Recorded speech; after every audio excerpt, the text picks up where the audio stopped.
kami akan wawancara guna memenuhi tugas matanya psikologi abnormalitas. Oke. Baik, untuk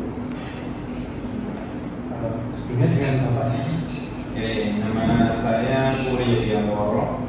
Saya salah satu psikolog klinis di Rumah Sakit Sulawesi. Baik, kami langsung ke pertanyaan.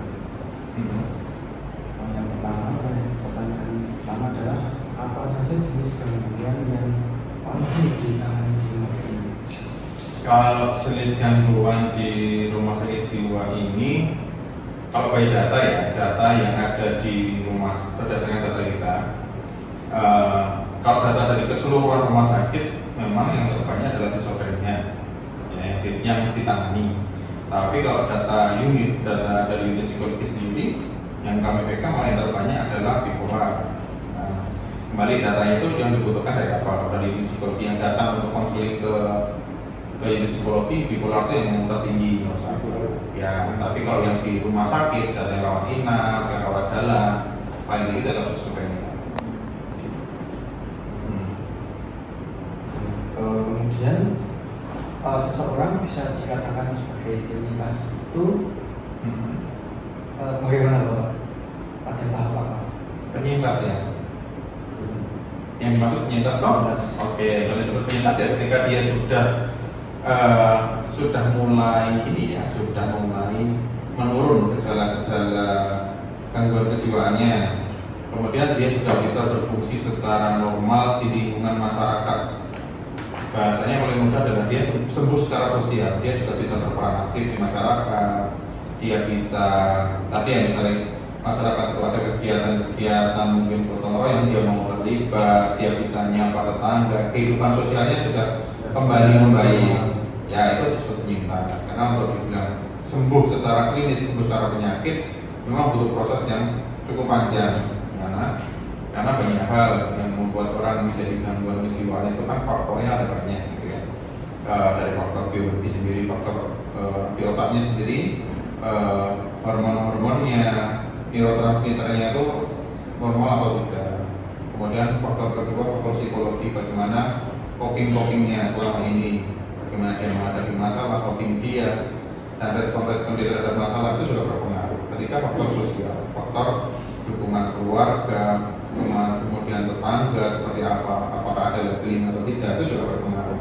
Jadi tiga faktor ini kan yang menyebabkan, bisa menjadi penyebab gangguan jiwa. Tapi maka dari tiga faktor ini juga perlu ditata dengan baik gitu ya.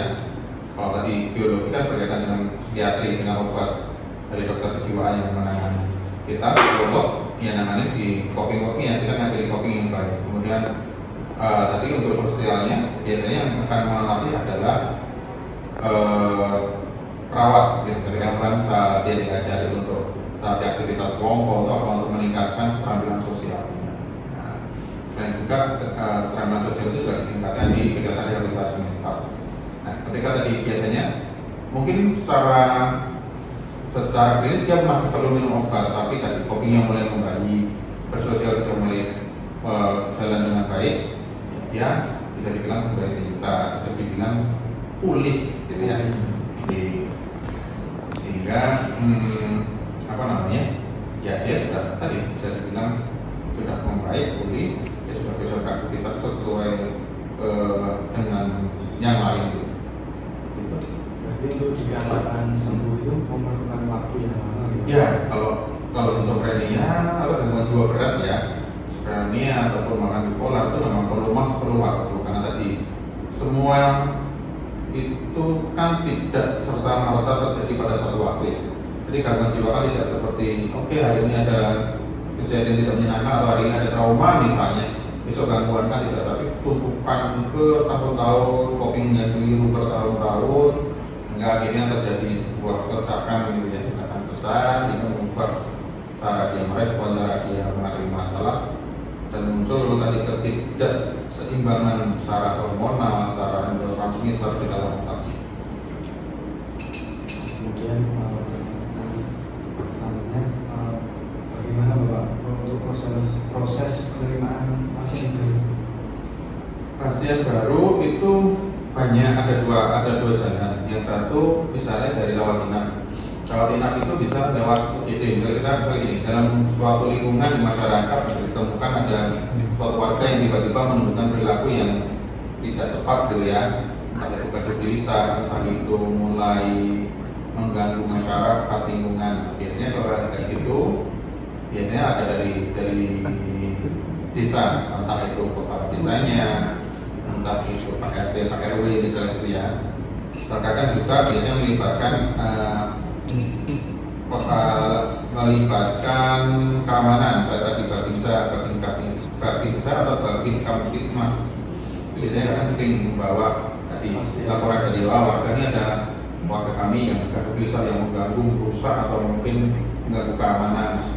Dibawa biasanya di sini dibawa ke UGD untuk diperiksa.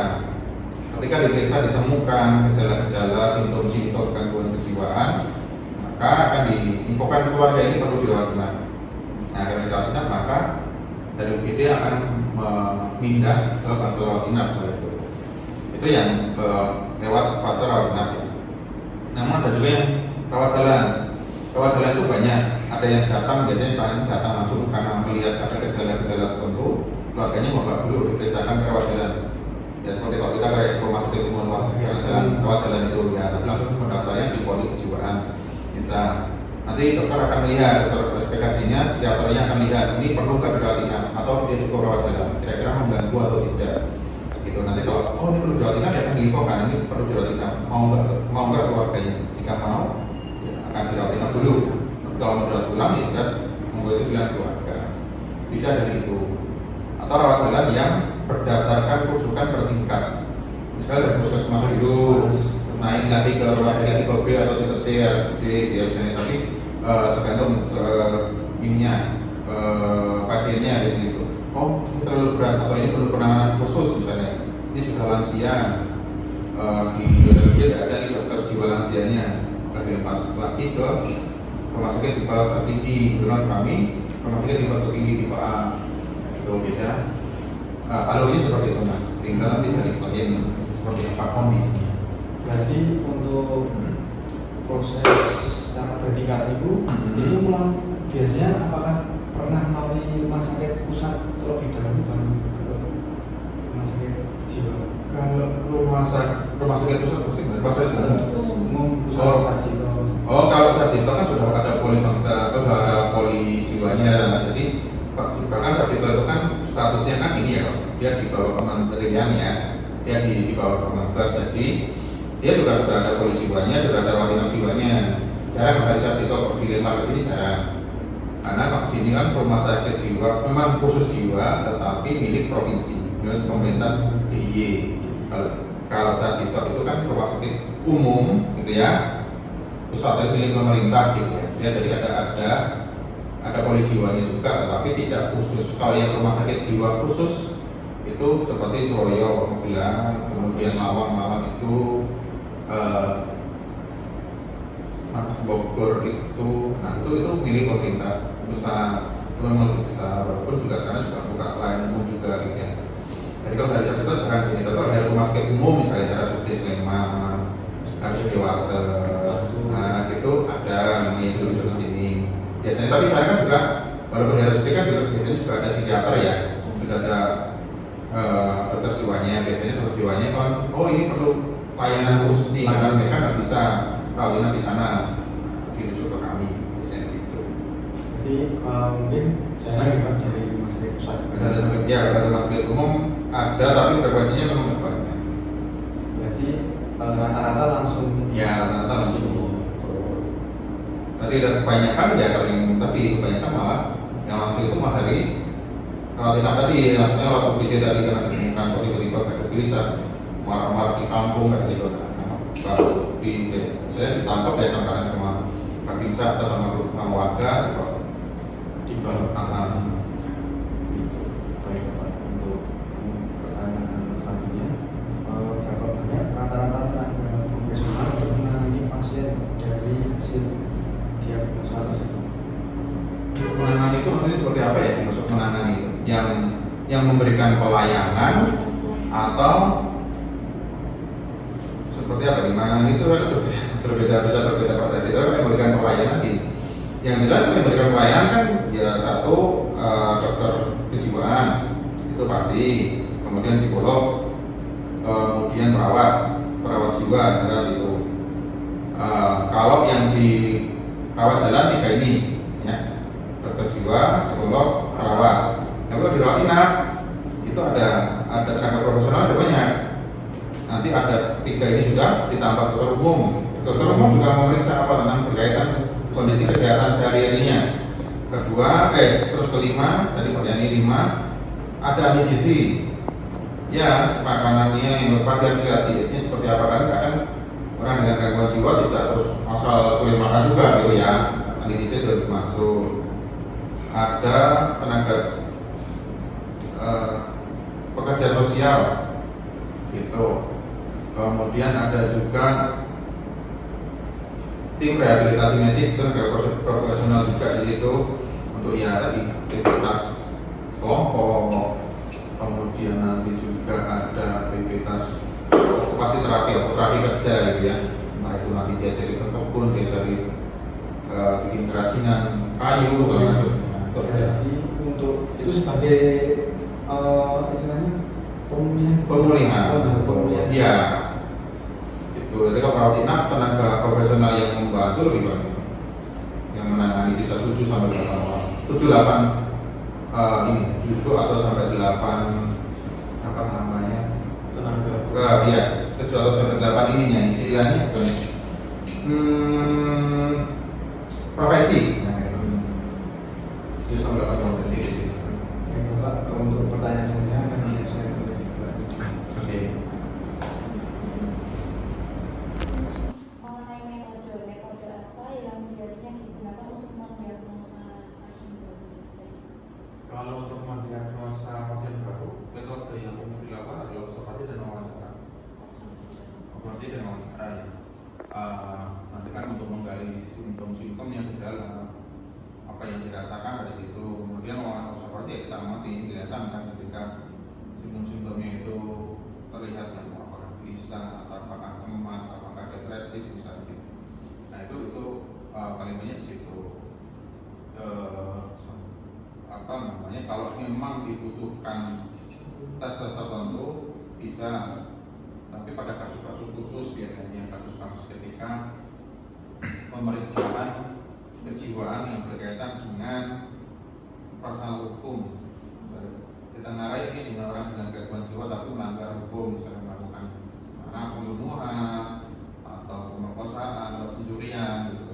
Nah itu dilakukan ada alatas tertentu yang kita gunakan. Psikiater yang menggunakan, psikolognya menggunakan alatas tertentu. Nah itu untuk mencari lebih dalam, tidak bisa hanya sebatas observasi dan wawancara karena itu pertanggungjawaban di dalam hukum gitu ya. Gitu. Karena kalau observasi wawancara kan terlihat walaupun kita profesional, tetapi masih tanda petik di mata hukum mungkin diragukan karena ini subjektif atau tidak. Kan gitu. Bisa jadi kan? Kita bilang sakit, padahal mungkin sehat. Karena alasannya apa ya? Wajar dari mata hukum. Bisa kalau kamu disogok gimana kan gitu ya? Perlu alatas yang jelas segala macam. Tapi kalau nggak ada permasalahan hukum ya berdasarkan tadi kemampuan profesionalitas kami dalam observasi dan wawancara.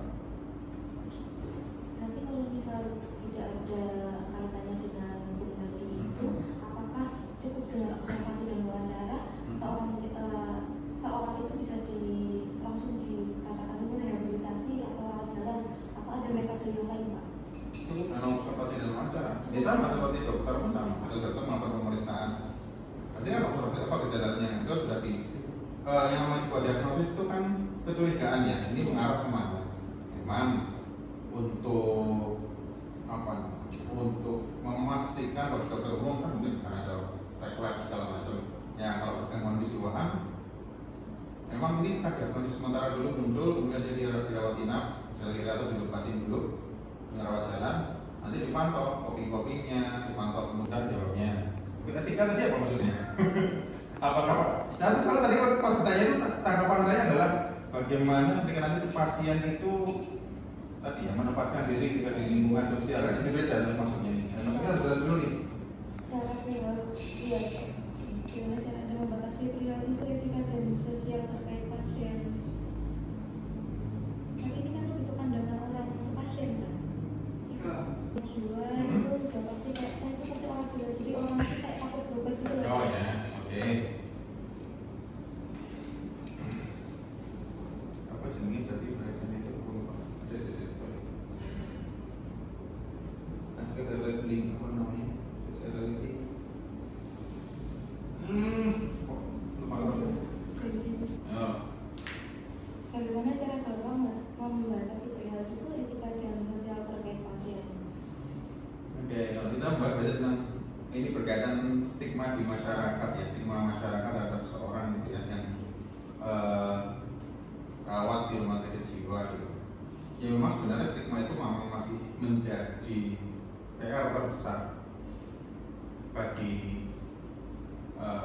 kesehatan mental di Indonesia gitu ya, karena satu, orang di luar sana belum aware, belum memiliki kesadaran penuh tentang apa itu kesehatan mental, sehingga orang yang masuk rumah sakit jiwa saja tadi ya sudah dimunculin dari tertentu, di stigma tertentu bahwa orang ini kita di rumah sakit jiwa, orang gila kan gitu ya. Padahal gangguan jiwa itu kan nggak mesti gila kan gitu.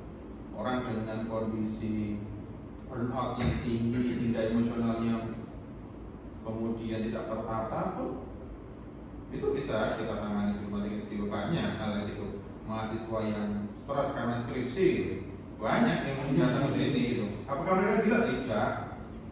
Apakah mereka terus apa namanya dibilang orang dengan gangguan jiwa? Tidak. Ya, sebenarnya gangguan jiwa itu banyak. Ada gangguan jiwa yang berat atau yang ringan. Yang ringan itu sebenarnya banyak orang-orang yang tadi burnout berlebihan, kemudian susah konsentrasi misalnya, itu kan bisa jadi kejiwaan gitu. Karena nggak stabil kan ini.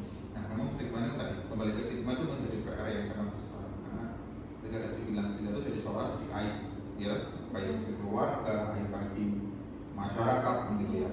Padahal gangguan kejiwaan itu bisa menjangkiti atau menyerang siapapun gitu, sehingga iya ini masih kampanye terbesar yang ada di seluruh Indonesia itu, dan itu ini masih jadi PR terbesar. Jadi memang ya kalau tadi bagaimana cara mengatasi itu ya, kita sering masih melakukan lagi ya, melakukan psikoedukasi ke masyarakat, ke lingkungan terjauh, misalnya lewat puskesmas, lewat kerjasama dengan puskesmas, lewat dinas-dinas kesehatan kabupaten, untuk tadi mengedukasi tentang kesehatan jiwa. Kadang kita juga melakukan ini konseling psikologi gratis, itu juga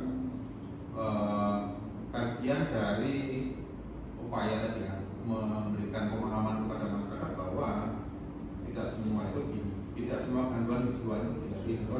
Orang datang masuk ke rumah sakit jiwa itu betul-betul aja. Soalnya kurasnya, kalian cuma datang ke sini nanti keluar ada tetangga itu dari rumah sakit jiwa itu, dan bisa jadi kayak gitu ya, bisa. Tapi kan nyatanya tidak semua seperti itu gitu ya. Kalau orang yang keluar masuk rumah sakit jiwa bilang gitu, saya tadi keluar masuk itu bilang lagi. Kayak gitu, nggak sembuh-sembuh kali gitu. Ya jadi memang itu masih PR terbesar ya. Memang caranya memang edukasi. Memang ini edukasi yang perlu, nggak bisa dari sisi rumah sakit, tapi semua pihak sebenarnya, pihak institusi pendidikan, teman-teman yang KKN misalnya, itu bisa menjelaskan ke masyarakat. Selain itu juga puskesmas sebagai ujung tombak kesehatan di wilayah gitu ya, itu juga sudah banyak sebenarnya. Tapi juga 1-2 orang yang mungkin tidak terbantu dengan edukasi itu ya wajar, karena banyak kita temui juga dari mahasiswa pengen psikolog, pengen datang ke rumah sakit jiwa untuk ini, keluarganya ngapain sama sana, nggak usah, mending berdoa saja, mending orang pintar aja, ya banyak yang seperti itu. Kita temuin keluhan-keluhan seperti itu sih. Ya memang tidak bisa kita kontrol semuanya, tapi ya kita berusaha untuk memperkecil lagi nilai-nilai itu, nah, semakin menggiatkan edukasi. Itu juga. Pak, terima kasih. Pak, perkenalkan nama saya Rita Sedia dan bersama saya. Farel Di sini saya akan menanyakan 2 pertanyaan tentang gangguan mental, Pak. Dan pertanyaan yang pertama, apa gejala yang sering muncul kepada pasien gangguan mental kepribadian narsistik? Narsis? Iya, Oke, kalau narsistik itu ya ini harus berpedoman pada buku diagnosis sebenarnya. Tapi yang terlihat sebenarnya paling mudah adalah ya pasien orang NDD itu yang jelas dia akan merasa dia paling sempurna, dia paling benar sendiri, tidak bisa menerima masukan orang lain, ya. Tapi kan itu gambaran umum. Tapi gambaran khusus di orang-orang itu berbeda-beda. Kadang ada yang terlihat sekali, ada yang istilahnya nggak terlalu menonjol, tapi nanti lama-kelamaan ketika sudah semakin kenal dia akan kelihatan gitu ya. Tapi paling umum kelihatan seperti itu. Dia nggak merasa benar terus nggak mau menerima masukan orang lain. Dia apa ya namanya paling mudahnya ingin selalu terlihat segala macam, ingin terlalu menonjol, itu sih. Pertanyaan selanjutnya, apa terapi yang paling efektif untuk pasien dengan gangguan narsistik itu, Pak? Terapi efektif. Iya. Kalau dibilang terapi yang paling efektif sebenarnya belum ada satupun terapi yang menyatakan bahwa kami efektif untuk. Selanjutnya dilanjutkan isolasi Pak. Saya ingin menanyakan tentang proses terapi dan rehabilitasi. Jenis terapi apa saja yang digunakan dalam proses rehabilitasi? Kalau jenis terapi masing-masing tergantung kebutuhan dari klien ya. Jadi tidak ada terapi yang itu terus kita gunakan, enggak. Kalau dalam terapi psikologi banyak. Di setiap psikolog yang di sini pun semua memiliki gaya pendekatan sendiri-sendiri, punya mazhabnya sendiri-sendiri. Kalau saya jelas saya bisa dibilang saya alirannya adalah psikoanalisa ya. Terapi saya mengarah ke psikoanalisa, walaupun juga kadang CBT saya gunakan, kadang terapi behavioral saya gunakan. Kembali ke masing-masing gaya psikolognya gitu ya. Kalau mau dibilang secara umum ya hampir semua pendekatan pasti digunakan, tapi oleh siapanya kembali ke psikolognya. Itu kalau psikologi. Kalau dari apa namanya dari psikiatri, jelas psikiatri ada, mereka bisa memiliki kemampuan konseling juga ada. Ya, mereka gunakan konseling, kadang mereka gunakan supportive terapi. Jelas yang nomor satu kalau psikiater farmakoterapi ya, dengan terapi obat ya. Kalau kita ya dengan berdasarkan pendekatan-pendekatan tadi. Kayak gitu sih. Kemudian terapi aktivitas ada di bagian rehabilitasi. Terapi aktivitas kerja gitu ya. Apalagi terapi kelompok ada juga kita gunakan. Biasanya di bangsal gitu ya. Di kelompokan, ada di kelas oleh psikolog atau oleh perawat. Yang perawat kejiwaan ada perawat spesialis jiwa, itu juga memberikan terapi di situ. Selanjutnya, bagaimana efektivitas terapi tersebut dalam jangka pendek dan jangka panjang? Kalau jangka pendek jelas kita bisa lihat perubahan pemahaman insight-insight yang didapat dari klien, dari pasien-pasien tersebut. Cuma untuk jangka panjang ya memang perlu tadi ya dikontrol dengan ketika dia datang kontrol untuk melihat perkembangannya seperti apa, melaporkan kondisinya. Karena kalau tidak dia kan sudah tidak di luar kontrol kita ya, keluar dari rumah sakit dia sudah tidak mau menggunakan tadi ya coping yang baru yang kita ajarkan lewat terapi tadi ya, kan kita nggak bisa kontrol. Jadi kalau secara jangka pendek ya terlihat biasanya, tapi untuk jangka panjangnya kembali ke klien tadi masing-masing.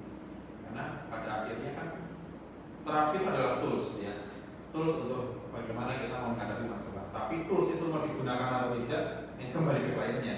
Tadi kalau klien punya tools cuma palu aja, karena kita ajarkan banyak hal, kemudian toolsnya nggak cuma palu, ada obeng, ada sendok, ada garpu. Cuman kembali klien mau menggunakan tools yang lain itu kembali ke klien, mau atau tidak, nyaman atau tidak, terbiasa atau tidak, itu juga berpengaruh. Itu sih mas. Nggak ada yang dibilang sangat efektif yang enggak, karena kembali ke klien masing-masing.